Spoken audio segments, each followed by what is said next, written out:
Good day nga pala sa inyo mga tropa. Meron nga pala tayong experiment na gagawin. So, gagamit ako ngayon dito ng Delo Gold Ultra para dito sa Kiwi Cafe Racer 152 ko.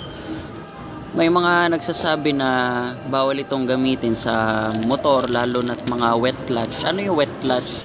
Basta gumagamit ka ng mga manual na motor, wet clutch na yung tawag doon. Tapos sabi dito sa guide, pwede siyang gamitin ng mga 4-stroke engine.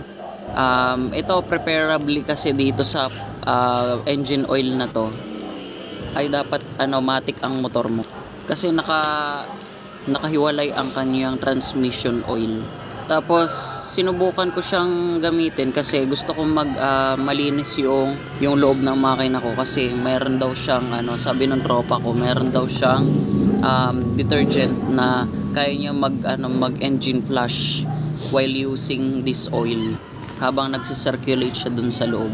Tapos ilalagay ko itong oil na to dito sa Kiwi Cafe Racer 152 and bibigyan ko kayo ng insight ko ano ba yung mga naging experience ko, or maganda ba talaga siya sa mga wet clutch na motor. Tapos bahala na kung ano mangyari. Ito naman oil par naman, hindi ko nakikita ito magiging downside niya, na dahil siya ipang diesel engine lang, nandun para naman yung properties na mga lubricate ng loob ng makina. So ayun, tatry pa rin natin siyang gawin. Mag-change oil tayo ngayon.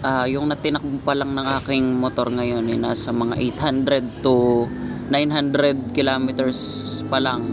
Nakaugalian ko kasi na every month, kahit hindi pa ako nakaka 1.5 or nakaka 1,000 or naka 1,000 na, kailangan ko na talaga mag-change oil, kasi mas maganda na inaalagaan mo siya sa motor para maiwasan mo yung mga naiipon dun sa loob. Kasi si Kiwi Cafe Racer 152 ay naka-strainer lang, wala siyang oil filter.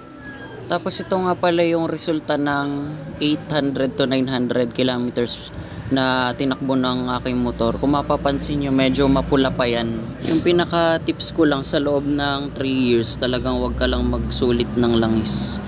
Dapat mas maganda, lalo na hindi fully synthetic yung gamit mo na langis, ay mas maganda every month or every 1,000, mas maganda, advisable yun based on my experience. Tapos ito nga pala, after 1 week, ginawa ko yung last video. Tapos ito, nakapunta na ako dito sa Lucena, natry ko na siya, at habang pinangde-daily ko rin siya sa trabaho, ginagawa ko, inoobserbahan ko siya habang umaandar. And tuwing nagkaroon ako na experiment dito sa may nag-bypass ako, sa bypass ako dumaan, medyo maganda yung daan doon, naka-asfalto. Tinatry ko siyang i-top speed.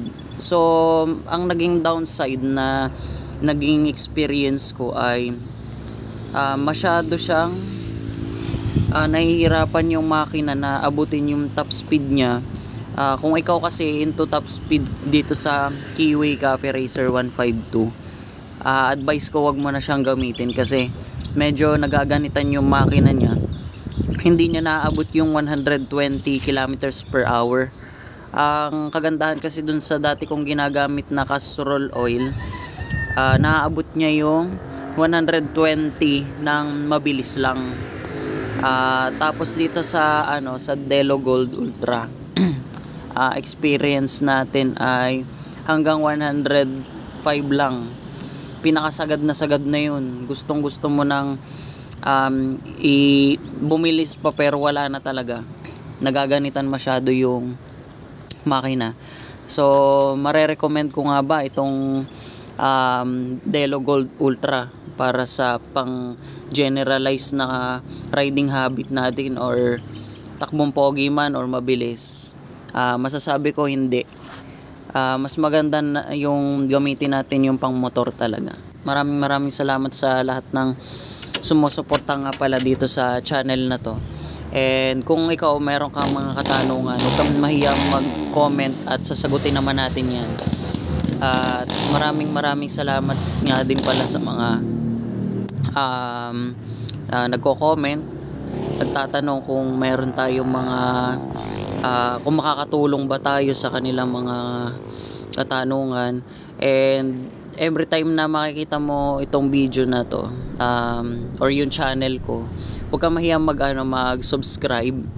Tapos sa mga bago pa lang sa channel na to, more on experiment tayo and modification. Tapos kung meron kayong mga suggested na mga builds, pwede nating i-topic. Tapos kung na-kursunadahan nyo yung concept ko, whether naman kayong magtanong kung paano ko siya nagawa ng paraan. Tapos ayun lang, maraming salamat mga tropa. Ride safe always.